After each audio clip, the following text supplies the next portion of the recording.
Hello everyone, welcome back to 3 News Now, my friends. I'm Stephanie Haney. Thanks for joining me here. This is where we give you the top headlines from WKYC.com and our WKYC app, and we have a wide variety of things to cover today. We'll talk about how we ended up with the first presidential debate here in Cleveland. That's coming up at the end of September, and more information for you on what you really want to know about, which is a second round of those $1,200 stimulus checks, which seems to be the only thing that Congress can agree on when it comes to a second stimulus package at this point.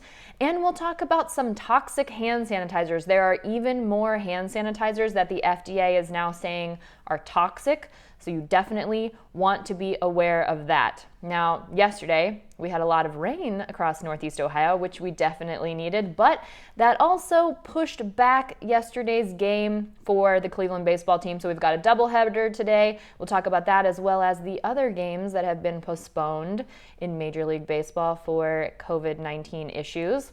And we talk about Browns training camp kicking off today, even though it looks a lot different than training camp has looked in the past, which we all expected. All right, first up, let's talk about Cleveland hosting the first presidential debate. That's coming up on September 29th. That will be hosted at the Health Education campus of Case Western Reserve University and the Cleveland Clinic. Now, it's kind of unique for the Cleveland Clinic, for a medical facility, to be in on hosting a presidential debate. Here's what Cleveland Clinic CEO and President Tom Mahalovic and Case Western Reserve University President Barbara Snyder said in a joint statement. They said this pandemic has highlighted the critical importance of healthcare and scientific discovery in unprecedented ways. To have the presidential candidates discuss these issues in our innovative learning space represents a tremendous opportunity for both institutions and our entire region. Now, ironically, the debate was supposed to be held at the University of Notre Dame, but they backed out because of COVID-19 concerns for the fall semester at the school. Now, Cleveland Clinic, of course, is looking at all risk factors. That includes audience size, distance among seats, disinfecting measures, and also whether an audience will even be present. So that will, of course, depend on the status of the COVID-19 pandemic as we get closer to this debate at the end of September. Now, of course, these debates are crucial in an election year. We need to see how the candidates stack up and what they say on different issues when they're on the spot in front of each other, as face-to-face as they can be. So will be interesting to see what happens with this debate and more debates as we near the presidential election, which, by the way, is only 98 days away right now, if you're counting. Now, something that people are taking a look at is who the presumptive Democratic nominee Joe Biden's vice president will be. Who will his running mate will be? We know President Donald Trump, as the incumbent, will be running with his current vice president, which is Mike Pence. Joe Biden said that he had hoped to choose his vice presidential nominee by August 1st. Now, that's Saturday.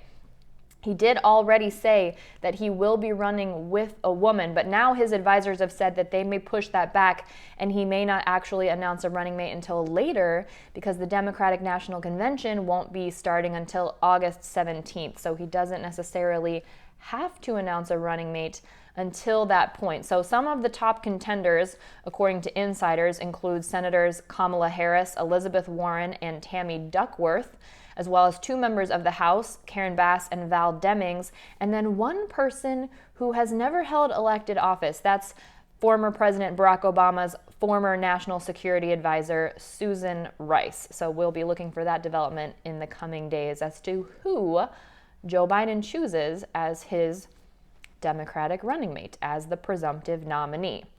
Here's something that you need to be aware of. The FDA is now saying that there are more than 80 toxic hand sanitizers out on the market. Now, these hand sanitizers are toxic because they've tested positive for methanol.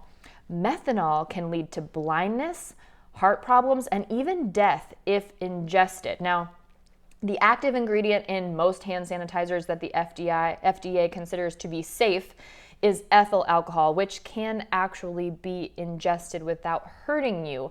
But there are some companies, which mostly are doing their manufacturing in Mexico, that have been replacing ethyl alcohol with methanol or wood alcohol, which is poisonous and is used in antifreeze. So the FDA has a searchable do not use list on its website. So highly recommend you go to that. We have that linked on WKYC.com and in our WKYC app. They've also blocked imports of the ones that they are aware of that contain the methanol and are working with retailers here in the US for recalls on products that are still on the shelves. But bottom line here is you really need to go to the FDA site and check it out if you think you might be using a questionable hand sanitizer, because these toxic products don't generally list methanol as an ingredient on their packaging. So you really need to check that FDA searchable list, which again, we have linked on WKYC.com, so you want to check that out. Something we have more information on now is the Senate's version of a second stimulus package, and we've got a name for it. It's called the HEALS Act, and I've said this before. It never ceases to amaze me how they come up with these acronyms. So HEALS apparently stands for Health, Economic Assistance, Liability Protection, and Schools. That's according to Senate Majority Leader Mitch McConnell. He says that this proposal is, quote, tailored and targeted draft that will cut right to the heart of the three distinct crises facing our country: children, jobs, and healthcare. The issue with that is that Democrats don't necessarily agree, and a lot of Republicans reportedly are not on board with this HEALS Act proposed bill. A lot of that contention is reportedly coming from the fact that 2/3 of the money in the bill that's designated for schools is designated for schools that actually physically reopen, and that is a hot topic of debate right now. There's also a line item in the HEALS Act that calls for more than $1 billion in funding for a new FBI building, which McConnell apparently was not aware of was actually in the bill. He was questioned about that by a reporter and seemed very caught off guard about the fact that that was actually in the bill. Now, I don't know about you, but $1 billion goes a long way, and I'm sure that could be used in a lot of other places, not necessarily tied to a new FBI building, which McConnell couldn't give an answer to on how that was related to helping with coronavirus concerns across the country right now. Now, one thing that both Democrats and Republicans do agree on is there is another round of a $1,200 direct payment to Americans in the HEALS Act. Now, this would be under the same criteria as the CARES Act. So an adult who makes up to $75,000 would receive the full $1,200. Now, as you go up in the income levels, that gets reduced to eventually no payment. Something else that the HEALS Act would do, though, is expand payments for certain dependents. Now, if you remember, there were a lot of dependent college students who were left out from stimulus payments under the CARES Act. Well, under the HEALS Act, there would be an additional $500 to taxpayers with dependents of any age. They wouldn't have to be 17 or younger. So there's your high school seniors, there's your college students who are still dependents of their parents. Now, that payment goes to the parents, so it'll be up to the family to work out who actually gets that money, depending on the level of support. But another thing that the HEALS Act would do is it would cut that $600 weekly jobless benefit. It wouldn't cut it completely, but it would cut it down to $200 a week through September. Then, starting in October, after state unemployment departments are able to sort of boost their systems and get things up to date a little bit more, that would be replaced by a payment of up to $500. Not $600, but up to $500, and it would be prorated. So what it would do is it would ensure that no person gets more than 70% of what they were making. So it would be prorated more on your actual pay. Now, if you're familiar with the unemployment system here in Ohio, once you make a certain amount of money, you cap out at a $450 weekly payment for unemployment under the state system. The way this would work is they would be taking more of a specific look at what you actually make, maybe not necessarily just working with that cutoff and then everybody gets the max amount payment, and what they're aiming for is to pay people 70% of what they would be making while working on unemployment with the use of this federal bump. Now, there's been a lot of talk. Republican leadership in the Senate has said that they don't want to pay people more on unemployment than they might be making at work. Now, as I just said, in Ohio, the maximum unemployment benefit at the state level is $450. Now, that's less if you were getting that expanded federal unemployment benefits if you're a self-employed person or a 1099 worker. But if you're getting the regular unemployment, if you're a W-2 employee, the maximum that you can get in Ohio is $450. So with that $600 bump, the maximum that you could get is $1,050. So it begs the question, is the real issue here that $1,050 per week, before taxes, mind you, is actually more than a lot of people make at work? There's a lot of conversation about livable wage, and this is definitely just as good a time as any to be having that conversation. Senate Minority Leader, Democrat Chuck Schumer, says that the HEALS Act is not a good starting point, and they've been waiting to negotiate with Republicans since May. Now, if you remember, in May, the House passed its own version of a second stimulus act. It was called the HEROES Act, and it has not been taken up in the Republican-controlled Senate. We do know that top White House negotiators were supposed to meet with Speaker of the House Nancy Pelosi late last night. Definitely a sticking point is that federal unemployment bump, and also there's an eviction moratorium that is coming to an end. So Congress will be under a lot of pressure to get to some sort of agreement on these issues this week before those things expire, because we do know that that federal unemployment bump was only paid through the end of last week. So if they don't act this week, there's going to be people who are missing that money who are currently on unemployment. Something else that is affecting everything. Well, COVID-19 is really affecting everything, but it's also affecting baseball. Now, here in Cleveland, we had a postponed game yesterday, not because of COVID-19, but because of the rain that we really needed. So Cleveland will be taking on the White Sox today at 3:30 in a doubleheader. We were supposed to take on the White Sox last night, but the rain made that not happen. So starting at 3:30, they'll play their first game. Then they'll have a 45-minute break, and then they will play game 2. So both of those games, if you want to watch, will be televised on Sports Time Ohio.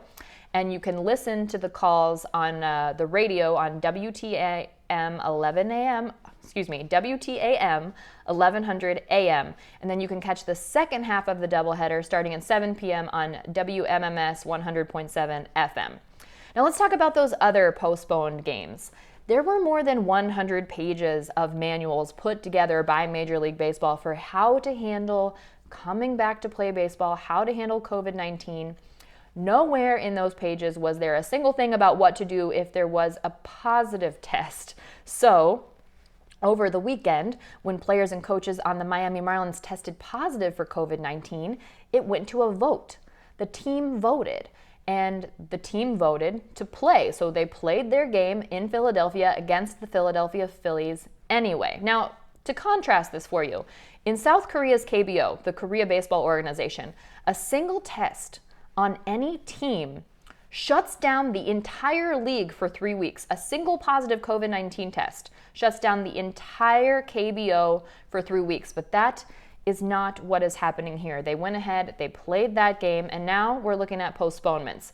The Marlins were supposed to have their home opener this week against the Baltimore Orioles, and that has been delayed. And the New York Yankees were supposed to come play the Phillies both yesterday and today, but those games have also been postponed to keep them out of that visiting clubhouse where the Marlins were over the weekend. Now, the Yankees and the Phillies are scheduled to play 2 games at Yankee Stadium on Wednesday and Thursday. Could they make those up as doubleheaders on Wednesday and Thursday? It's possible. We don't know for sure what's going to happen there yet. But as for the Marlins, CEO Derek Jeter said the team has been staying in Philly and they are waiting on new results from more COVID-19 testing. Major League Baseball Commissioner Rob Manfred said as they do the more testing, if the results are acceptable, the Marlins will play in Baltimore on Wednesday against the Orioles. Here's another factor, though. The Washington Nationals are scheduled to play the Marlins in Miami starting on Friday. That's an issue for Washington Nationals manager Dave Martinez. He said that he is scared. He underwent a heart procedure in 2009. He says during this pandemic, he's only been at home or at the National Stadium. He's washing his hands obsessively, he says. He's wearing a mask everywhere, but he says right now, you just don't know. And because of his heart condition, he doesn't know what will happen to him if he does get COVID-19. So he said his level of concern went from about an 8 to a 12.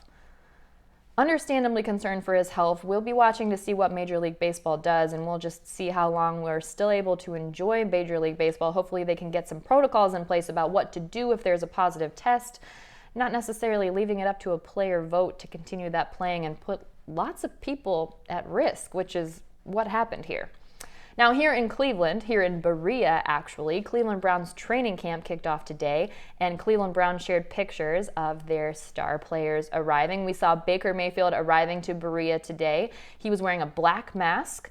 We also saw Nick Chubb, linebacker Mack Wilson, OT Jedrick Wills Jr., and Coach Stefanski, and everyone was masked up. So we see that they are following those safety protocols in Berea as that training camp kicks off for our Cleveland Browns. Now that season is supposed to start September 10th. We still don't know what the NFL is planning what it's going to look like for fans in the stands. We do know the Cleveland Browns have sent out emails to season ticket holders telling them it is not likely that there will be full capacity in the stadium.